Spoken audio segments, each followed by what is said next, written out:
الله السميع العليم من الشيطان الرجيم. بسم الله الرحمن الرحيم. وكذلك نري إبراهيم ملكوت السماوات والأرض وليكون من الموقنين. صدق الله العظيم وصدق رسوله النبي الكريم. نحن على ذلك من الشاهدين وشاكرين والحمد لله رب العالمين. اما بعد، اللہ تبارک و تعالیٰ کی حمد و ثنا کے بعد آقا نامدار فخر الموجودات سید الکونین سید الثقلین والی بقاء امام الانبیاء سید المرسلین و خاتم النبیین حضرت محمد مصطفیٰ احمد مجتبی صلی اللہ علیہ وآلہ وسلم کی ذات اقدس پر قرون درود و سلام. حاضرین و سامعین، بزرگواران و برادران، خالقاہی قابل احترام اور رحمت، آج صبح کا خطبہ بھی سابقہ خطبہ سے منسلک حضرت ابراہیم خلیل اللہ علیہ السلام کے حالات زندگی. حضرت خلیل اللہ اللہ کے خلیل، اللہ کے برگزیدہ بندے، جلیل القدر پیغمبر، اللہ تبارک و تعالیٰ نے انہیں بہت سے مناصب عطا کیے، جن میں ایک منصب عقل یقین کا منصب جو اللہ اپنے ہر پیغمبر کو دیتا ہے.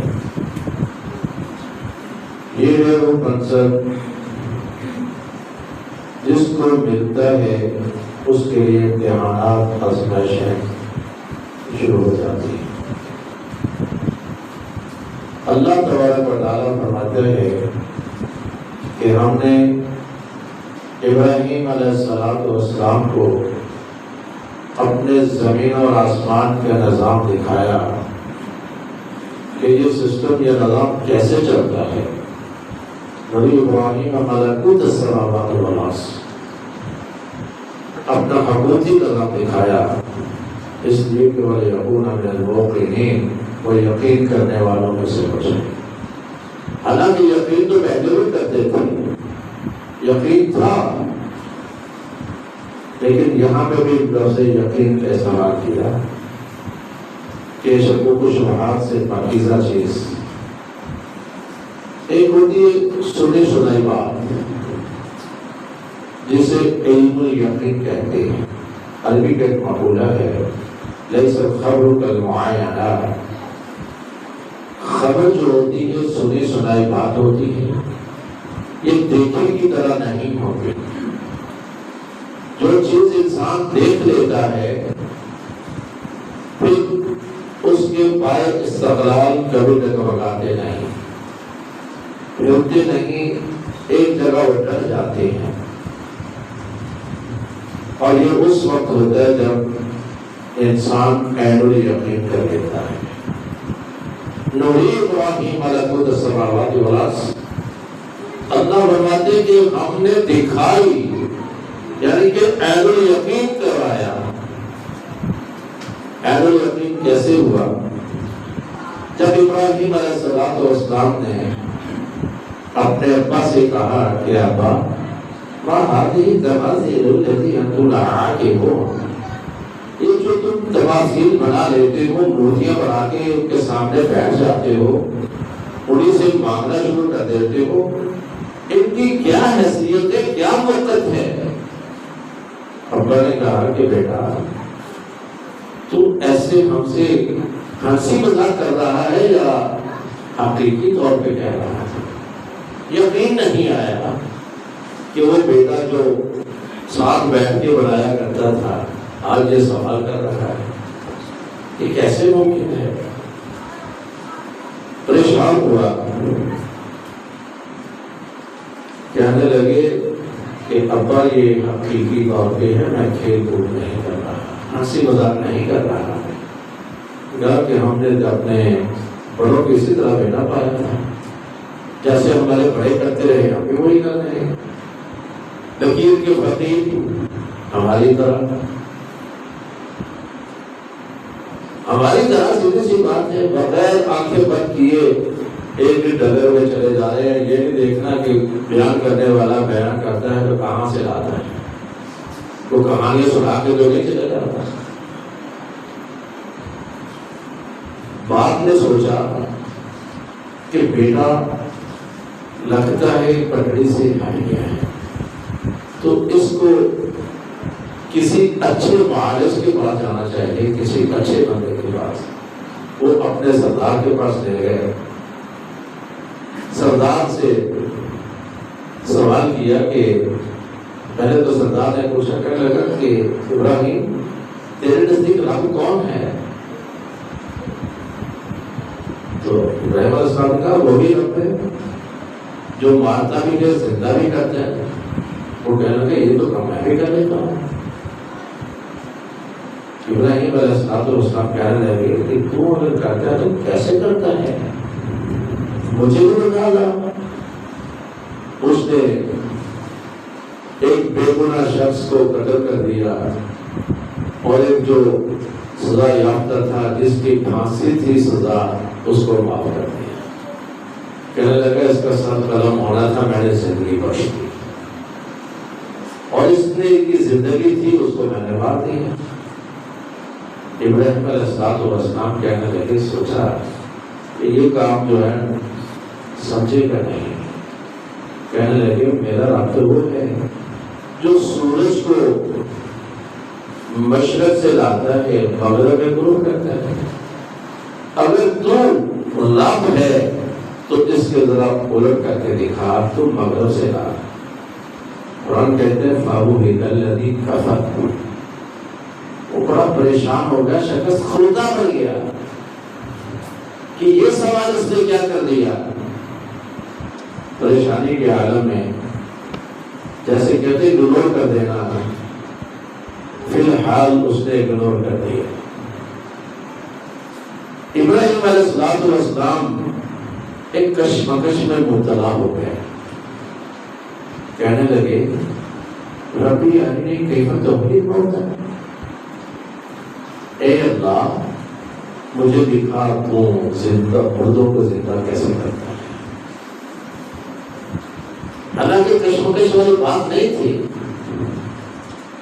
اصل میں حقیقت یہ تھی کہ آنے والی نسلوں کو ایک سبق دینا تھا کہ رب کریم کس انداز میں مردوں کو زندہ کرے گا اور کر رہا ہے۔ اللہ نے کہا کہ اے ابراہیم اولم تؤمن، کیا تمہیں یقین نہیں، ایمان نہیں لایا؟ کہنے لگے بلا کیوں نہیں میرے اللہ، فَلْيَكُونَ مِنَ الْمُؤْمِنِينَ، میں تو صرف یقین کرنے والوں میں بننا چاہتا ہوں کہ مجھے یقین آ جائے، یقین کامل ہو جائے۔ پہلے تھا علم الیقین، اب عین الیقین کی خواہش کا اظہار کر دیا۔ اور جب بھی کسی پیغمبر نے یہ خواہش کا اظہار کیا ہے، قرآن نے اس کے امتحانات میں اضافہ کر دیا ہے، ازمائشوں میں اضافہ ہو گیا ہے۔ نبی اقدس صلی اللہ علیہ وسلم نے عین الیقین کا کبھی اظہار نہیں کیا۔ اللہ رب العزت نے اپنے پاس آسمان پہ بلا کے عین الیقین کروایا کہ میرے نبی تو نے زمین پہ علم الیقین پہ یہ یقین رکھا تھا، اور ہم نے آج تجھے آسمان پہ بلا کے اپنے کائنات کا نظام دکھایا۔ ابراہیم علیہ السلام کو نے دنیا میں دکھایا، یہ صرف خواہش کا اظہار تھا کہ مجھے عین الیقین کروا۔ اور جب عین الیقین ہوتا ہے تو انسان حق الیقین کے منصب پہ فیضیاب ہو جاتا ہے۔ حق الیقین کا منصب وہ ہے، جیسے مثال دے رہے ہیں، کہیں ایکسیڈنٹ ہوا ہو کوئی آ کے کہہ دے وہاں ایکسیڈنٹ ہوا ہے، تو پھر کوئی اور آ کے کہہ دے کہ میری نظر نے تو نہیں گزرا، میں بھی وہیں سے گزرا ہوں، علم یقین تھا لیکن تذبذب کا شکار ہو گیا۔ اب خود جاتے ہیں اور خود دیکھتے ہیں وہاں ایکسیڈنٹ ہوا ہے، پھر پوری قوم کہہ دے کہ نہیں ہوا، پھر دیکھنے والے کی کیفیت کیا ہوگی؟ یقیناً وہ کہے گا نہیں تم سب جھوٹ بولتے ہو، میں نے اپنی آنکھوں سے یہ منظر دیکھا ہے کہ وہاں ایکسیڈنٹ ہوا ہے، نقصان ہوا ہے، اتنے ہلاک ہوئے ہیں، اتنے زخمی ہوئے ہیں۔ یعنی کہ یہ ہے عین الیقین، اور عین الیقین کے بعد حق الیقین کا منصب ملتا ہے۔ اس حق الیقین کے بعد پھر اللہ کا وہ برگزیدہ بندہ ملتا نہیں اپنے مقصد سے، استقامت کٹ جاتا ہے، پھر کوئی پوری قوم ایک طرف ہو جائے، بااستقلال کبھی نہیں ڈگمگا۔ کہتے کہ میں نے آنکھوں سے سب کچھ دیکھا، میں کیسے تمہاری تسلیم کر رہا ہوں؟ اللہ نے فرمایا کہ کیا تو یقین نہیں لایا، ایمان نہیں لایا؟ ولم تؤمن، بلا کیوں نہیں؟ ولکن لیطمئن قلبی، اطمینان قلب کے لیے دیکھنا چاہتا ہوں۔ تو اللہ تبارک و تعالیٰ نے فرمایا کہ میرے حبیب میرے خلیل 4 پرندے لے لے، ان کے ٹکڑے کر دے، کیما بنا دے، گڑبڑ کر دے، ان کے ٹکڑوں کو مکس کر دے اور پھر پہاڑوں پر پھیلا دے، مختلف پہاڑوں پر۔ پہلے شرط یہ ہے کہ 4 پرندے لے کے فَصُرْهُ نَائِرَيْنِ، اپنے ساتھ مانوس کر لینا۔ کیوں مانوس؟ اس لیے کرنا کہ تو ان پرندوں کو پہچان سکے اور وہ تیری آواز پہچان کر تیرے پاس آئے، کہنے لگے کہ اللہ یہ تو میں کر لوں گا۔ اللہ تبارک و تعالیٰ نے فرمایا کہ ٹکڑے کر، پھیلا، پہلے مانوس کر، ٹکڑے کر، پھر پھیلا دے، اور پھر ثم ادعوہن یأتینک سعیا، پھر تم کو پکار تیری طرف بھاگتے ہوئے آئے۔ اور یہ منظر دیکھا، پرندے زندہ ہوئے، بھاگتے ہوئے آئے، اور جب یہ منظر دیکھ لے ابراہیم تو عالم، پھر جان رکھنا اللہ عزیز و حکیم، اللہ بڑا غالب حکمت والا ہے۔ قرآن مجید کا خاصہ ہے جہاں پہ بھی اللہ تبارک و تعالیٰ نے یہ الفاظ فرمائے عالم، اس کے پیچھے بہت بڑی دھمکی ہوتی ہے، بہت بڑی دھمکی، کہ اب بااستقلال ڈگمگائے نا، اگر ہل گئے تو پھر دیکھنا کیا ہوتا ہے، پھر نہیں ڈگمگائے۔ اور یہی حق الیقین کا منصب اللہ اپنے ہر وقت پر گزیدہ بندے کو دیتا ہے۔ اور جہاں پہ معمولی سی کوتاہی بھی نہیں، معمولی سی کمی رہ جائے، میں غفلت نہیں کہوں گا، کمی رہ جائے، وہاں پہ امتحانات سخت ہو جاتے ہیں۔ جیسا کہ یوسف علیہ السلام کا واقعہ ہے سورہ یوسف کے اندر، لوگ تو بیان کرتے ہیں سورہ یوسف زلیخا کی وجہ سے عشقیہ کہانی بنا کر، نعوذ باللہ من ذالک۔ یاد رکھیے سورہ یوسف کے اندر یہ عشقیہ کہانی نہیں ہے، یہ عشقیہ کہانی نہیں ہے، یہ انسان کو بتایا گیا ہے کہ لا الہ الا اللہ اگر پڑھا ہے تو اللہ کی الوہیت پہ یقین کامل کرنا ہوگا، اللہ پہ مکمل توکل بھروسہ رکھنا ہوگا۔ اگر لا الہ الا اللہ کہنے کے بعد بھی معمولی سی کوتاہی بھی پائی گئی تو ہم نے تو اپنے یعقوب بندے کو بھی نہیں بخشا۔ یعقوب علیہ السلام اللہ کے برگزیدہ بندے تھے، پیغمبر تھے۔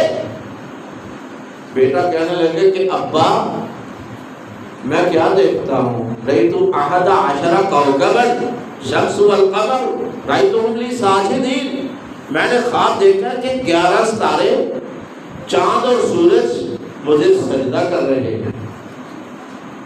باپ نے کہا لا تقصص رؤیاک علی، بھائیوں کے سامنے اس کا ذکر نہ کرنا۔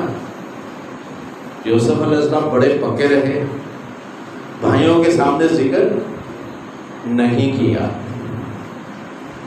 ایک دن بھائی آئے کو ہمارے ساتھ بھیج دے،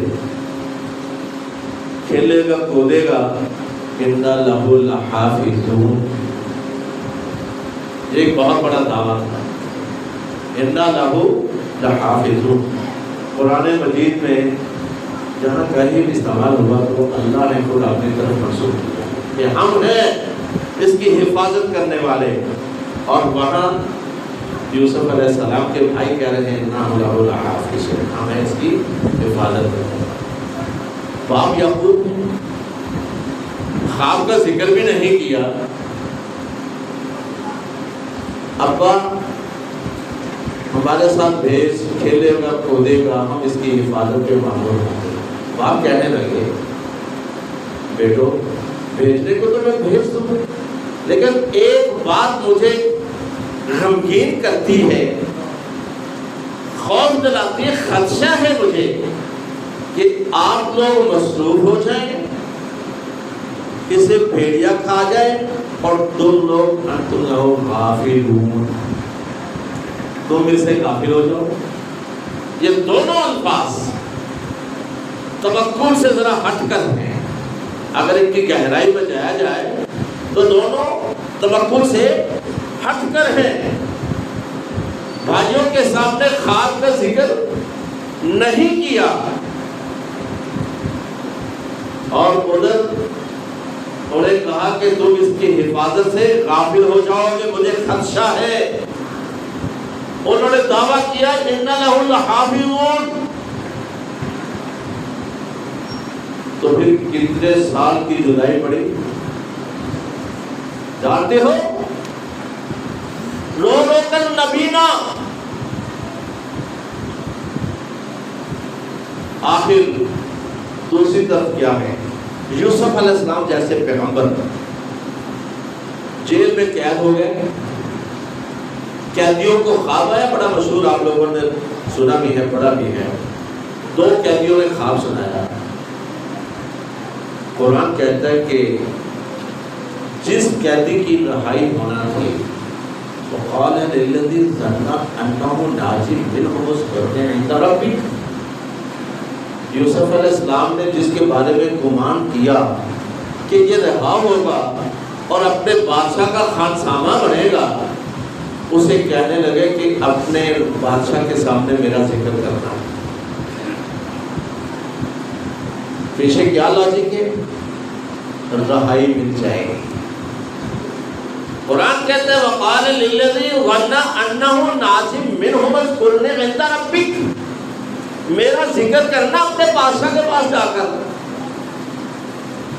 نبی صلی اللہ علیہ وسلم فرماتے ہیں کاش یوسف یہ نہ کہتے، یوسف یہ نہ کہتے۔ پھر کیا ہوا؟ فانساہ الشیطان، شیطان نے اس کے ذہن سے نکال دیا، اور پھر بضع سنین جیل کے اندر 7 سال اور رہے۔ بضع جہاں استعمال ہوتا ہے عربی کی ٹرم ہے، وہ 7 سال کے لیے استعمال ہوتا ہے، یعنی کہ 7 ایئر اور قید رہے۔ یہ کیوں؟ اس لیے کہ جو کچھ دیکھ چکے تھے، عین الیقین کر چکے تھے کہ کنویں میں ڈوبنے سے بچانے والا کون تھا، عین الیقین ہو گیا تھا۔ بھائیوں سے ظلم و ستم سے بچانے والا کون تھا، بھائی تو کہہ رہے تھے کہ اس کو مار دو، یہ عین الیقین ہو چکا تھا، لیکن اس کے باوجود گمان جس شخص پہ کہ تو جا کے اپنے بادشاہ کے سامنے میرا ذکر کر، آخر کرنا ہوا 7 سال اور جیل کاٹنا پڑا۔ آخر بادشاہ بن گیا، بادشاہ کے وزیر بن گیا، بھائی بھی آئے، اور آپ کو لوگوں نے واقعہ سنا ہے۔ جس ٹاپک پہ میں آنا چاہتا ہوں، بھائی پہنچے، کہنے لگے کہ اپنے ابا وغیرہ کو بھی لیتے آنا، یا اپنے دوسرے اور کیوں بھائی آئے اس کو بھی لیتے آنا۔ ان کا ہمارا بھائی ہے جو ابا کی خدمت پہ معمور ہے، تو اس کو بھی لیتے آنا اور غلہ ملے گا۔ یہ اللہ نے تدبیریں سکھائی۔ تو کہنے لگے کہ ابا بنیامین کو بھیج دو صاحب اور اللہ ملے گا. باپ کیا کہتا ہے؟ پیغمبر ہے، عین الیقین کا منصب، حق الیقین کے منصب پہ فیضیاب. کہنے لگے لا تدخلوا من باب واحد، بیٹا تم 10 بھائی ہو، ایک دروازے سے داخل نہ ہونا. لا تدخلوا من باب واحد وادخلوا من ابواب متفرقہ، مختلف دروازوں سے داخل ہونا. یہ کہا تو کیا ہوا؟ بنیامین بھی گیا. بنیامین کی بھی جدائی. آخر اللہ تبارک و تعالیٰ فرماتے ہیں کہ لا حاجت فی یعقوب قضاها، یہ یعقوب کی ایک خواہش کا اظہار تھا، لیکن وہ اپنے یہاں کل برپا ہے. اللہ کے ہاں کوئی چیز کارگر ثابت نہیں ہو سکتی. اللہ کے مقابلے میں کون سی چیز کارگر ثابت ہو؟ آخر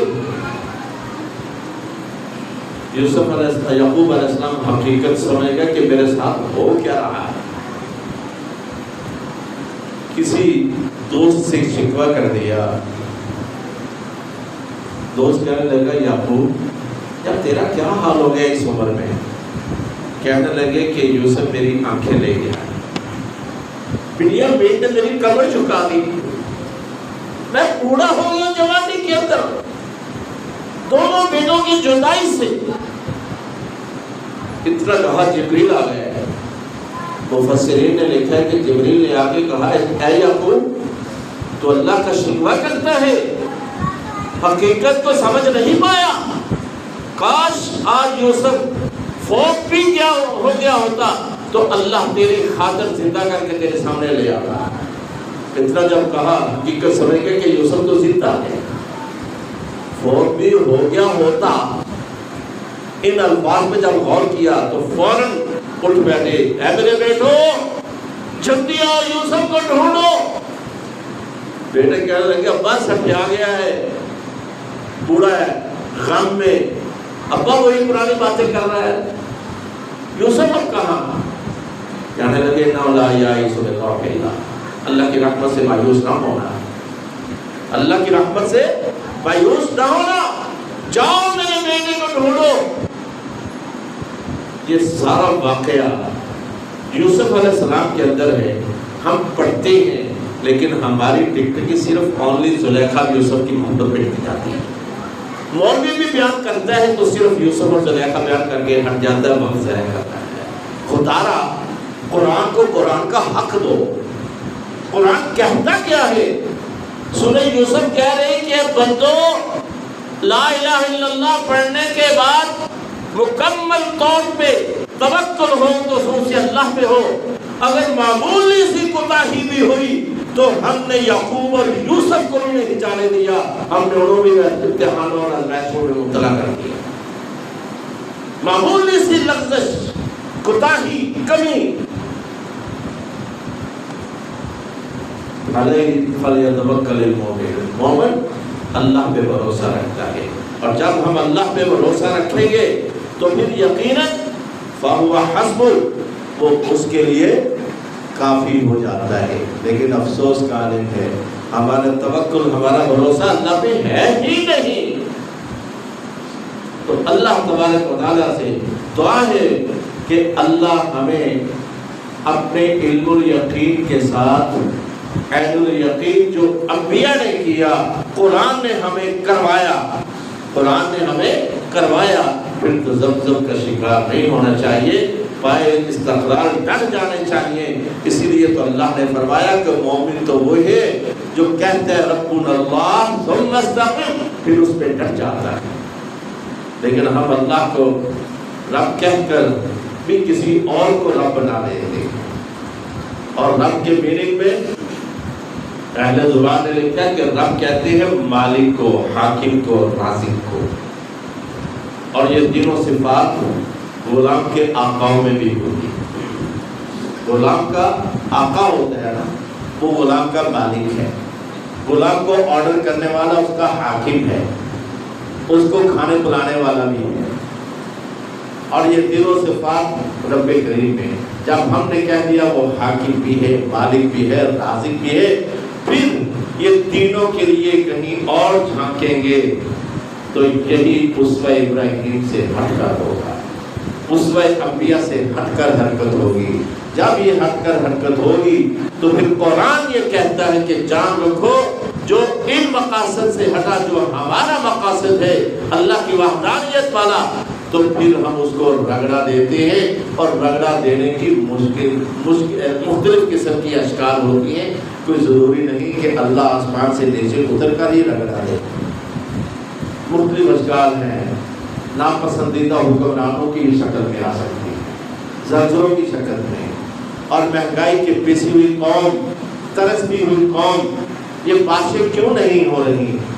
ایک مثال دیتے ہوتے ہیں کہ مولوی صاحب کو کسی نے کہا کہ مولوی صاحب بارشوں کے لیے دعا کریں، تو مولوی صاحب نے ہاں کہہ کر بعد میں ایک لفافہ نکالا کہ یہ لفافہ مجھے ملا ہے مسجد سے، تو اس پہ کچھ پیسے ہیں جسے حضرت کے ہوں وہ لے گئے، تو 10 بندے دعوے دار بن گئے۔ تو مولوی صاحب کہنے لگے میں تو اپنا پیسے گھر سے لے کر آیا ہوں خود سامان خریدنے کے لیے، تو بارشیں اسی لیے نہیں ہو رہی۔ جب نیتوں میں فضول پڑ جائے تو بارشیں رک جاتی ہیں، جب صدقہ و خیرات میں کمی آ جائے تو بارشیں رک جاتی ہیں۔ بھائی یہ عذاب کی اشکال ہے۔ اللہ تبارک و تعالیٰ سے دعا ہے کہ اللہ اگر تو ناراض ہے تو ہم سے راضی ہو جا، ہمیں معلوم نہیں تو کن اعمال سے راضی ہوتا ہے، الہی ہم سے وہی اعمال کروا جس سے تو راضی ہوتا ہے۔ وآخر دعوانا الحمدللہ رب العالمین۔